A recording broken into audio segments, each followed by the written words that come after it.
যোৱাকালি যিহেতু মই ঘৰলৈ আহিছিলোঁ সো পিছদিনা এয়া ওলাইছোঁ মই অফিচলৈ আৰু এয়া মোক দেউতাই আগবঢ়াবলৈ বুলি আহিলে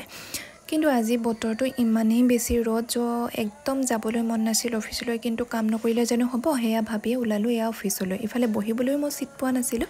যেনে তেনে আহি পালোহি অফিচ আৰু এইফালে অফিচ ছুটি কৰি মই আহি গ'লোঁ ট্ৰেইন ষ্টেচন আৰু এইফালে মোৰ তাই কলিগ হয় সো ফাৰ্ষ্ট টাইম তাক লগ পালোঁ সো ভাল লাগিলে আৰু ট্ৰেইনৰ পৰা নামি এয়া মই এখন দোকানত এটা কোল্ড ড্ৰিংকছ ল'লোঁ আৰু দিনত তেনেকৈ আজি খোৱা নহ'লে কিয়নো একদম টাইম নাপালোঁ আৰু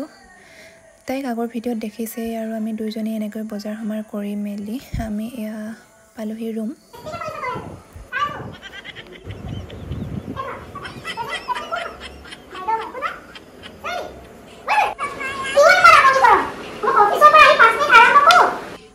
আৰু এই কুকুৰকেইটা যে দেখিলে তাই বহুত মৰমৰ হয়